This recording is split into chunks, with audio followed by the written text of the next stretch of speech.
Good evening. तो आज हम लोग 12 के unit first reproduction in organism का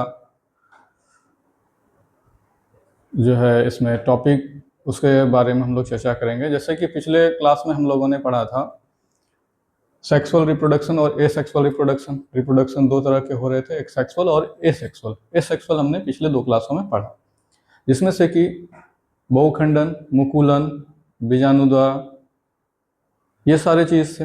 एक कायिक प्रवर्धन भी थे जिसको वेजिटेटिव प्रोपेगेशन, हम लोगों ने उसको भी 2 तरह से देखा था। कौन कौन सा? एक नेचुरल वेजिटेटिव प्रोपेगेशन यानी कि प्राकृतिक, और दूसरा आर्टिफिशियल यानी कि कृत्रिम। इन दोनों तरह से हम लोगों ने देखा। कृत्रिम रूप में भी देखे कि उसमें से 3 तरह से उसको कराया जाता है। एक तो सबसे पहले था कटिंग, जिसको कि हम लोग कर्तन बोलते हैं, और दूसरा था लेयरिंग, जिसमें से कि हम लोग बोलते हैं दाब लगाना, और तीसरा था ग्राफ्टिंग, जिसको कि हम लोग कलम लगाना भी कहते हैं। ठीक है, तो इन सभी चीज़ों के बारे में हम लोगों ने पिछले क्लास में देखा था। आज के क्लास में हम लोग सेक्सुअल रिप्रोडक्शन के बारे में चर्चा करेंगे कि सेक्सुअल रिप्रोडक्शन है क्या।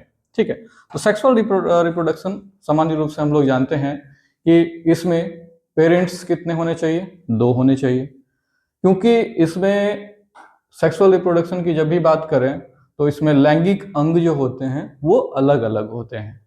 एक नर लैंगिक अंग और एक मादा लैंगिक अंग, यानी कि मेल सेक्स ऑर्गन और फीमेल सेक्स ऑर्गन, ये दोनों होते हैं।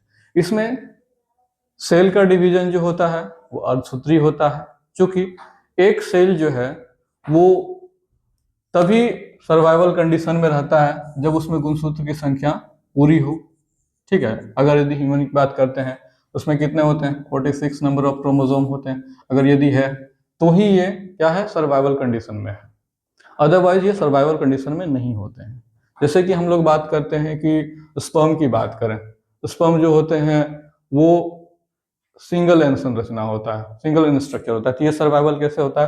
तो इसका भी एक स्पेसिफिक टाइम है, ये 20 मिनट से ज़्यादा जिंदा नहीं रह सकता है। तो इसलिए हम लोगों का जो शरीर है, किसी इंसान का भी, वो उसके जितने भी सेल हैं उसमें क्या है? गुणसूत्र का संख्या, नंबर ऑफ क्रोमोसोम क्या है? 46 है। ठीक है, तो जब भी हम लोग सेक्सुअल रिप्रोडक्शन की बात करते हैं इसमें अर्धसूत्री विभाजन होता है, यानी कि 2n संरचना से, सपोज कीजिए कि किसी सेल में 2n है, तो वो क्या होता है? अर्धसूत्री विभाजन होकर के सिंगल एन स्ट्रक्चर में बन जाता है। ठीक है, अगर यदि ये सपोज कर लेते हैं मेल के हैं और ये फीमेल के हैं, तो यहाँ पे क्या है? 2n है, ये क्या हो जाएंगे? सिंगल एन संरचना हो जाएगा, यानी कि अगुणित हो जाएगा। ठीक है, अब ये दोनों आपस में मिल करके ये क्या बनाता है? एग बनाता है। ये क्या बनाता है? स्पर्म बनाता है। ठीक है, दोनों मिल करके क्या होता है? जायगोट का निर्माण हो जाता है। ठीक है, ये दोनों क्या है? गैमीट है। गैमीट से बनकर मिल करके क्या हुआ? जायगोट का निर्माण हुआ। इस तरह से हम लोग सेक्सुअल रिप्रोडक्शन में देखते हैं। सेक्सुअल रिप्रोडक्शन, इसमें 2 जनक की भागीदारी होती है। ये तो हम लोगों ने जाना कि इसमें जनक कितने होने चाहिए? 2 होने चाहिए। ठीक है, इसके अलावा इसमें क्या होता है? इस लैंगिक अंग जो होते हैं वो दोनों ही अलग अलग होते हैं, चाहे वो प्लांट के केस में हो या फिर एनिमल के केस में हो। जिसमें भी सेक्सुअल रिप्रोडक्शन हो रहा है उसमें लैंगिक अंग दोनों के ही अलग अलग होते हैं। ठीक है, इसमें कैसा भी सेल डिवीजन होता है? तो मियोसिस सेल डिवीजन होता है। इसमें मियोसिस सेल डिवीजन होने के बाद क्या होता है? युग्मक का निर्माण होता है। ठीक है, जैसे कि यहाँ पे हम लोगों ने लिखा कि यहाँ पे कौन सा हो रहा है? मियोसिस, अर्धसूत्री हो रहा है। ठीक है, अर्धसूत्री सेल डिवीजन हो रहा है। तो इसमें कौन सा, ये क्या बना? गैमीट बना। ठीक है, गैमीट का निर्माण हो रहा है। अब गैमीट के निर्माण होने से क्या हो रहा है? जब दोनों गैमीट, मेल के गैमीट और फीमेल के गैमीट दोनों आपस में मिलते हैं तो ये 2n संरचना होता है, जिससे कि जायगोट का निर्माण होता है। ये सभी चीजें हम लोग सेक्सुअल रिप्रोडक्शन में देखेंगे। ठीक है, इसके अलावा हम लोग इसमें क्या देते हैं कि अब ये भी एक बात है कि युग्मक है क्या, यानी कि गैमीट क्या है? युग्मक वह लैंगिक कोशिकाएं हैं। युग्मक क्या है? वह लैंगिक कोशिकाएं हैं जो लैंगिक प्रजनन में यानी कि सेक्सुअल रिप्रोडक्शन में भाग लेता है। यानी कि ये सेक्सुअल जो है रिप्रोडक्शन जब भी होता है तो क्या होता है? सबसे पहले तो हम लोग जान लिए कि मेल हो या फीमेल हो, उसके जो जनन कोशिकाएं हैं, ठीक है, उस कोशिका में अर्धसूत्री विभाजन हो गया, यानी कि मियोसिस सेल डिवीजन हुआ। मियोसिस सेल डिवीजन से क्या हुआ, जो 2n संरचना थी वो आधी हो गई, यानी कि सिंगल एन स्ट्रक्चर हो गया। अब सिंगल एन स्ट्रक्चर होने से वो क्या जैसे ही हुआ तो इसको हम लोग क्या बोल देते हैं, गैमीट, ठीक है। अब गैमीट जो हुआ, गैमीट क्या होता है, तो किसी भी जो लैंगिक जनन कर रहे हैं उसमें से उनके बारे में बोलेंगे कि यह युग्मक वह लैंगिक कोशिकाएं हैं, ठीक है, चाहे वो मेल हो या फीमेल हो, युग्मक वह लैंगिक कोशिकाएं हैं जो लैंगिक प्रजनन में भाग लेती है। तो ऐसे ही इसके अलावा हम लोग और इसके बारे में जानेंगे, ठीक है। तो पहले इसको लिंक कर लेते हैं। उसके बाद हम लोग जानते हैं कि जब युग्मक हो गया, युग्मक का निर्माण हो गया, ठीक, गैमीट का निर्माण हो गया। अब गैमीट का फ्यूजन तो होगा ना, क्योंकि गैमीट बना है तो गैमीट बना है, अगर यदि ऐसे ही गैमीट रह गया तो इसका कुछ स्पेसिफिक टाइम लिमिट है, उस लिमिट तक में ये खत्म हो जाएगा। तो अगर यदि हम लोगों को रिप्रोडक्शन करना है, यानी कि जनन करना है, आगे इसको संतति को बढ़ाना है, तब क्या होगा, इन दोनों सेल को मिलाना होगा। तो मिलाएंगे कैसे, सामान्य रूप से इसी को हम लोग फर्टिलाइजेशन कहते हैं, ठीक है। यानी कि अब इन दोनों का जब भी कोई भी, चाहे वो प्लांट हो या फिर एनिमल हो, जब भी वो कॉपुलेशन चैम्बर में अपने मेल, अगर यदि फीमेल के कॉपुलेशन चैम्बर में स्पर्म को इजाकुलेट करता है तो क्या होता है, एग और स्पर्म का दोनों का फ्यूजन हो जाता है। इस तरह से फर्टिलाइजेशन होता है, ठीक है। फर्टिलाइजेशन, इसमें दो प्रकार के अगुणित कोशिकाएं, एक तो हो गया स्पर्म, दो प्रकार के अगुणित कोशिकाएं, सपोज कर लीजिए एक क्या हो गया, स्पर्म। स्पर्म चम्मच के आकार का होता है, ये हम लोग जानते हैं, ठीक है। और दूसरा एग, इन दोनों का फ्यूजन होता है। यानी कि निषेचन क्या है, निषेचन वह प्रक्रिया है जिसमें दो प्रकार के अगुणित कोशिकाएं आपस में फ्यूज करती है, जिससे कि, यानी कि दोनों आपस में क्या होती है, मिल जाती है, जिससे कि जायगोट का निर्माण होता है, जायगोट का निर्माण होता है। और सामान्य रूप से क्या है, तो यही निषेचन है, सिंपल सा सामने। और इससे, इसके ही द्वारा अब ये जायगोट जो है ये धीरे धीरे आगे चल करके एक नए ऑफस्प्रिंग का प्रोडक्शन करता है, ठीक है। तो हम लोगों ने देखा कि सेक्सुअल रिप्रोडक्शन में क्या क्या हुआ। सबसे पहले तो इसमें दो पेरेंट्स चाहिए। पेरेंट्स कितने चाहिए, एक मेल चाहिए और एक फीमेल चाहिए, ये दोनों ही सेपरेट। अब मेल में क्या हुए, स्पर्म बने, और फीमेल में क्या हुआ, ओवा बना, ठीक। अब ये बने कैसे, तो अर्धसूत्री विभाजन से, यानी कि मियोसिस सेल डिवीजन से। मियोसिस सेल डिवीजन से इसमें 2n स्ट्रक्चर था, तो यहाँ पे क्या आ गया n, यहाँ पे भी 2n संरचना था, यहाँ पे भी क्या हो गया n। अब इन दोनों का क्या हुआ, आपस में निषेचन हुआ यहाँ पे, यानी कि ये 2n संरचना हो गया, और इससे एक नए ऑफस्प्रिंग का प्रोडक्शन होता है। सामान्य रूप से हम लोग इसे ही निषेचन कहते हैं। अब निषेचन किस स्टेज में होता है, तो बहुत सारे स्टेज होते हैं, जैसे कि किशोरावस्था होता है जिसको कि जुवेनाइल फेज बोलते हैं, उसके बाद होता है स्लोवर फेज, उसके बाद होता है एलिमिनेशन ऑफ फेज, ठीक है। उसके बाद फिर होता है, उसमें वेरिएशन आती है, बहुत सारी वेरिएशंस आते हैं।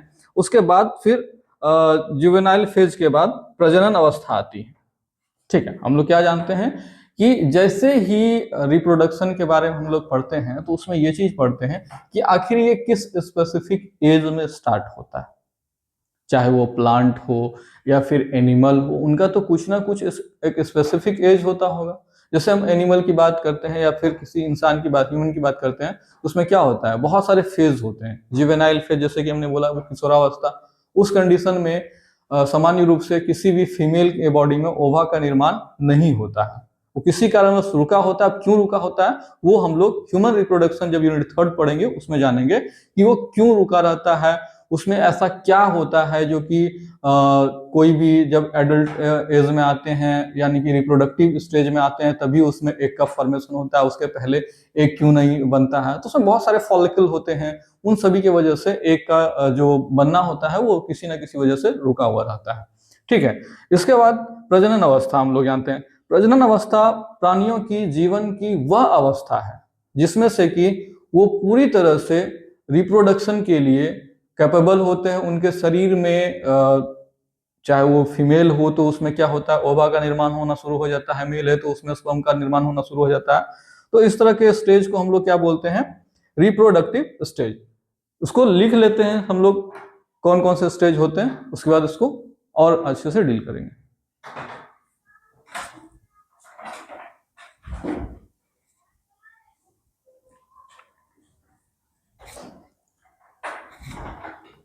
चलिए, तो हम लोगों ने क्या क्या देखा कि पेरेंट्स क्या होते हैं सेक्सुअल रिप्रोडक्शन में। एक बार फिर से हम लोग बात कर लेते हैं। पेरेंट्स कितने होते हैं, दो, मेल और फीमेल।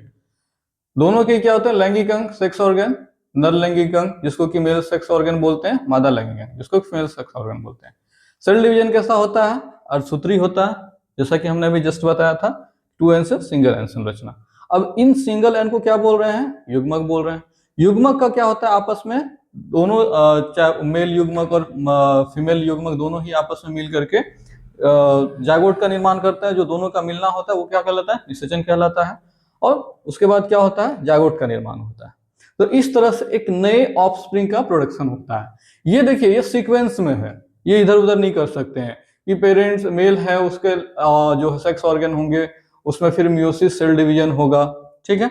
और मियोसिस सेल डिवीजन से क्या बनेंगे, युग्मक बनेंगे, युग्मक का आपस में क्या होगा, निषेचन होगा, निषेचन के बाद युग्मनज बनेंगे। इसमें और भी बहुत सारे प्रोसेस हैं जो कि हम लोग इसके 3rd यूनिट में देखेंगे, जिसमें से कि ह्यूमन रिप्रोडक्शन, ठीक है।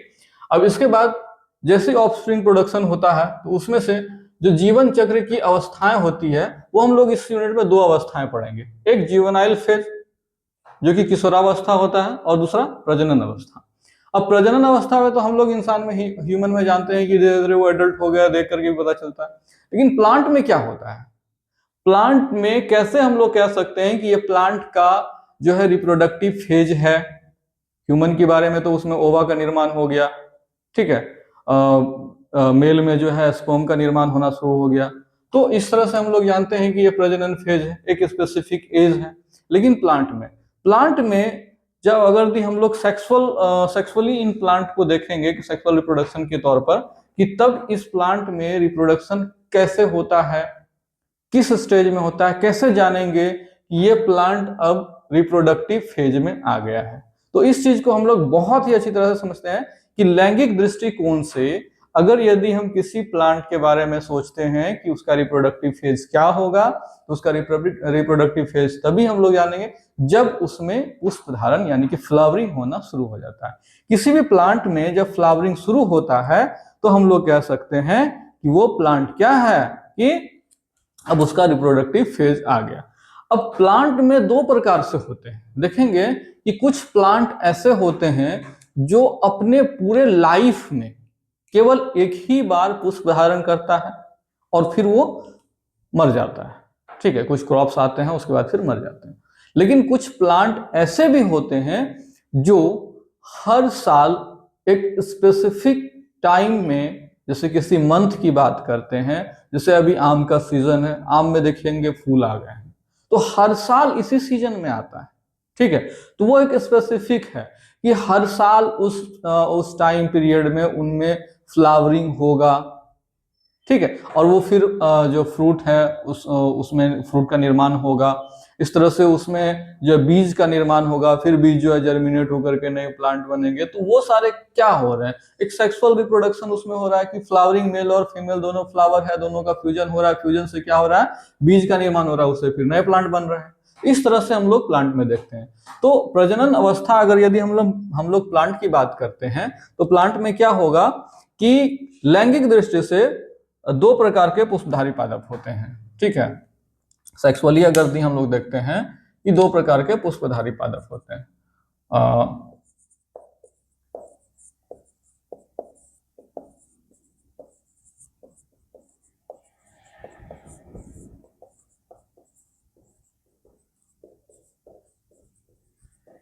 ठीक है, यहां तक तो हम लोगों ने जान लिया था कि प्रजनन अवस्था ह्यूमन में क्या है, प्लांट में क्या है। जब भी फर्स्ट टाइम किसी प्लांट में फ्लावरिंग होगा, इसका मतलब वो क्या है, रिप्रोडक्टिव फेज में आ गए। अब रिप्रोडक्टिव फेज में आ गए और सेक्सुअल रिप्रोडक्शन देख रहे हैं, तो रिप्रोडक्शन के दृष्टिकोण से हम लोग किसी भी प्लांट को देखते हैं तो वो दो तरह के पुष्पधारी प्लांट होते हैं। एक होते हैं मोनोकार्पिक, ठीक है, एक क्या होते हैं मोनोकार्पिक और दूसरा क्या होता है पॉलीकार्पिक। ठीक है, दूसरा क्या होता है पॉलीकार्पिक। अब मोनोकार्पिक क्या है और पॉलीकार्पिक क्या है, इन सब चीजों को हम लोग ध्यान से देखेंगे। मोनोकार्पिक यानी कि ऐसा हम लोग कह सकते हैं कि इस टाइप के जितने भी प्लांट हैं, मोनोकार्पिक टाइप के जितने भी प्लांट हैं, वो अपने पूरे जीवन काल में केवल एक ही बार पुष्प धारण करता है और उसके बाद फिर वो मर जाता है। बोलेंगे ऐसे कौन से प्लांट्स हैं, तो बहुत सारे ऐसे प्लांट्स हैं कि जब एक बार हमने किसी भी प्लांट को लगाया, उसका प्लांट जो है वो जर्मिनेट हुआ, अंकुरित होकर के बड़े प्लांट का बना, उसके बाद उसमें क्या हुआ, एक बार बीज लगा, फूल लगा, सब चीज लगा, उसके बाद फिर वो मर गया। उसके बाद फिर नेक्स्ट ईयर उसके लिए देखना, वेट करना पड़ता है। तो एक ही प्लांट में बार बार नहीं हो रहा है। जैसे कि हम लोग धान की बात करते हैं, गेहूं की बात करते हैं, मक्के की बात करते हैं, तो वो क्या एक ही प्लांट में हर साल हो रहा है क्या, नहीं हो रहा है। तो वो सब क्या है मोनोकार्पिक है। ठीक है, उसमें क्या है कि वो पूरे अपने पूरे लाइफ में केवल एक ही बार पुष्प धारण करता है, तत्पश्चात उसकी मृत्यु हो जाती है। ऐसे को हम लोग क्या बोलते हैं मोनोकार्पिक बोलते हैं। ठीक है, अब वहीं पे अगर यदि हम लोग दूसरा देखें पॉलीकार्पिक क्या होता है, तो पॉलीकार्पिक होता है कि ऐसे पादप जो हम लोग ऐसे बोल सकते हैं बहुवर्षीय। पॉलीकार्पिक मतलब बहुत बहुवर्षीय, मोनोकार्पिक को तो हम लोग एक वर्षीय बोल दिए पॉलीकार्पिक।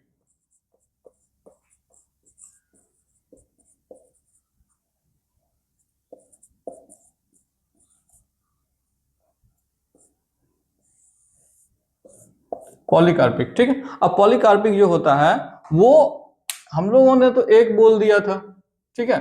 अब यहाँ पे क्या है कि इसको बहुवर्षीय पादप बोलते हैं। ये बहुवर्षीय पादप है। पॉलीकार्पिक क्या है, ये एक बहुवर्षीय पादप है जो हर साल, ठीक है, इसमें पुष्प आते हैं, उसके बाद फिर उस पुष्प का जो मेल और फीमेल फ्लावर होता है, इन दोनों का फ्यूजन होता है, जिससे कि फ्रूट बनते हैं, इसमें बीज का निर्माण होता है, फिर से नए प्लांट बनते हैं। तो इस तरह से वो हर साल करता है।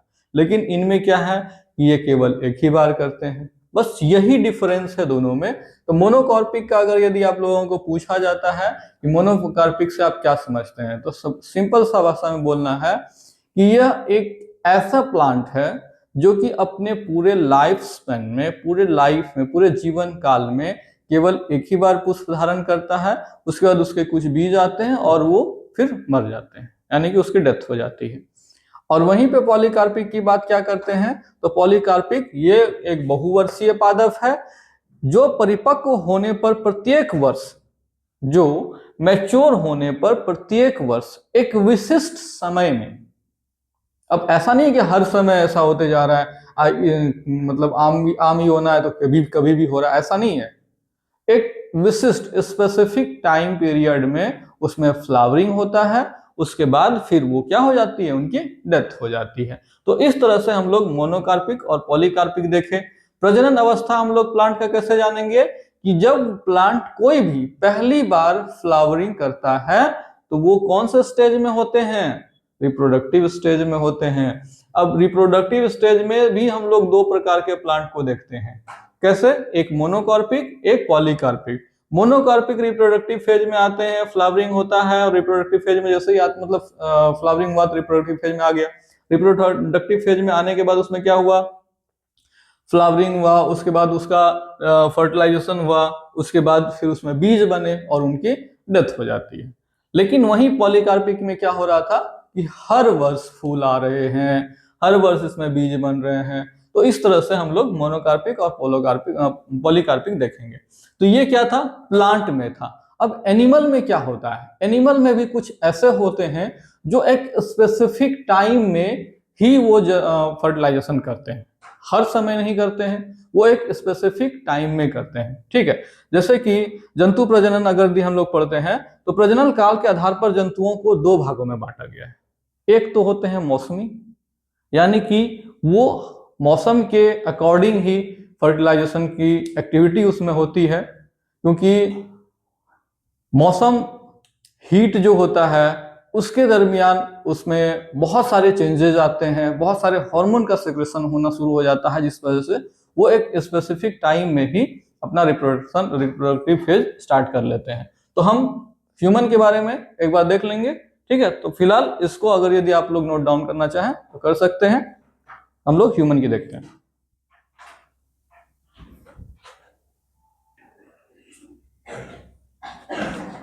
चलिए, तो हम लोग एनिमल ब्रीडिंग के बारे में जानेंगे, ठीक है। एनिमल ब्रीडिंग क्या है? देखिए, जंतु प्रजनन जैसे कि हम लोगों ने भी प्लांट में देखा, तो कुछ ऐसे होते हैं जो मौसमी होते हैं, वर्ष में केवल एक ही बार करते हैं, ठीक है। इनका एक स्पेसिफिक टाइम होता है, ये अपने टाइम टेम्परेचर के अकॉर्डिंग ही ये अपने रिप्रोडक्शन फेज में सक्रिय हो जाते हैं और फिर ऑफस्प्रिंग का प्रोडक्शन करते हैं। जैसे मेंढक, छिपकली, अधिकतम पक्षी जो होते हैं वो सारे, और या हिरन। और एक होता है कंटिन्यूअस, यानी कि सतत, वो कभी भी कर रहे हैं। जैसे कि मुर्गी को देखा होगा, या दुधारू कुछ पशु होते हैं, कभी भी कर रहे हैं, ठीक है। अब गाय अगर यदि बछड़ा दे रही है तो कोई स्पेसिफिक टाइम है कि वो जनवरी में दे रही है तो हर साल जनवरी में ही देगी, या फरवरी में दे रही है हर साल फरवरी, वो किसी भी मंथ में दे सकती है, ठीक है। जब भी उनके जायगोट का फॉर्मेशन हुआ उसे ठीक 9 महीने के बाद वो दे सकती है। तो ऐसे ही हर पशु के अलग अलग होते हैं। अब कंटिन्यूअस कौन कौन करते हैं? खरगोश करते हैं, मुर्गी करते हैं, या फिर दुधारू पशु करते हैं, इत्यादि और भी बहुत सारे हैं। लेकिन जो प्लेसेंटल मैमल्स होते हैं, यानी कि जो जिसमें अपरा लगा होता है, जिसको नाभिनाल बोलते हैं, बच्चे को जब नए बच्चे का जब जन्म होता है देखते हैं नाभि से वो जुड़ा होता है नाभिनाल, वो क्या होता है? प्लेसेंटा होता है। प्लेसेंटल मैमल्स जो होते हैं ये अपनी प्रजनन अवस्था के दौरान निरंतर चक्रीय परिवर्तन को दर्शाते रहती है। अब इसमें भी दो प्रकार के होते हैं, जैसे कि अब प्लेसेंटल जो मैमल्स हैं वो कौन से हैं? उसमें गाय भैंस भी आते हैं। आप देखते हैं कि गैया जब बछड़ा देती है तो उसके बछड़े से के नाभि से एक नाल चिपका हुआ होता है, जिसको कि हम लोग प्लेसेंटा कहते हैं, अपरा कहते हैं। तो अब वो क्या है? तो इन सभी चीजों को हम लोग देखते हैं कि वो प्लेसेंटल स्तनधारी जितने भी हैं ये अपनी प्रजनन अवस्था के दौरान निरंतर चक्रीय परिवर्तन को दर्शाती है। अब ये परिवर्तन चक्र दो प्रकार के होते हैं। एक होते हैं मेंस्ट्रुअल साइकिल, जो कि हर मंथ हो रहा है। आप लोग ये देख ही रहे होंगे कि 28 दिन का साइकिल चलते रहता है, मेंस्ट्रुअल साइकिल 28 दिन का चलता रहता है। अब ये होता किस में है? तो प्राइमेट्स में होता है, जैसे बंदर, लंगूर, या फिर मनुष्य में होता है। अब इसका सेकंड पार्ट कौन सा है? मध्यचक्र, यानी कि ऑस्ट्रस साइकिल। ये नॉन प्राइमेट में होता है, जैसे गाय, कुत्ता, बिल्ली है। अब ये प्राइमेट और नॉन प्राइमेट होता क्या है, इन सभी चीजों के बारे में हम लोग नेक्स्ट क्लास में जानेंगे। फिलहाल इतना ही। अब इसके अलावे हम लोग कुछ इस यूनिट के की पॉइंट्स के बारे में जानेंगे, यानी और इसमें हम लोग जानेंगे प्री फर्टिलाइजेशन, यानी कि निषेचन पूर्व, और फिर पोस्ट फर्टिलाइजेशन, यानी कि निषेचन के पहले वाली घटना और निषेचन के बाद वाली घटना इस यूनिट में हम लोग देखेंगे। उसके बाद कुछ शॉर्ट क्वेश्चन भी हैं और कुछ ऑब्जेक्टिव टाइप क्वेश्चन भी हैं, जो कि हम लोग नेक्स्ट सेशन में करेंगे। तो कल के लिए हम लोग छोड़ देते हैं pre fertilisation event and post fertilisation event, और कुछ इसके की पॉइंट्स कि इस यूनिट में हम लोगों ने क्या क्या पढ़ा, क्या क्या देखा, और कैसे इस यूनिट से कोई भी अगर यदि क्वेश्चन अब आपको आता है, जितना हम लोगों ने भी जाना, जितना डील किया, इससे कहीं से भी कोई सा भी क्वेश्चन आता है तो आप लोग बिंदास बना सकते हैं। और अगर यदि कोई क्वेश्चन आपके रह जाते हैं तो उसको आप कमेंट करेंगे तो हम उसका डिस्कस कर सकते हैं कि कौन सा आपका कहाँ से ये टॉपिक है, किस टॉपिक से इस क्वेश्चन को लिया गया है। इस तरह से हम लोग रिप्रोडक्शन इन ऑर्गेनिज्म को देखें। एक क्लास इसका और हो सकता है, तो उसमें से हम लोग कल के क्लास में इसके क्वेश्चन और pre and post fertilisation event को हम लोग देखेंगे। फिलहाल के लिए इतना ही। Thank you. ऐसे ही और वीडियो देखने के लिए चैनल को सब्सक्राइब करें और घंटे के बटन को जरूर दबाएं, ताकि जैसे वीडियो अपलोड हो आप लोगों तक पहुंच जाए और ऐसे ही इंफॉर्मेशन आप लोगों को मिलते रहे। ये एक सीरीज है जो कि हम लोग 12 के जो बायोलॉजी बुक हैं, ठीक है, उससे सारे यूनिट को हम लोग कवर करेंगे डे बाय डे करके, ठीक है। आपके एग्जाम तक में सारे जो चैप्टर हैं इनके वो सारे कवर हो जाएंगे। तो इसलिए आप लोग जितना भी हो सके इसको देखें और समझने की कोशिश करें। Thank you.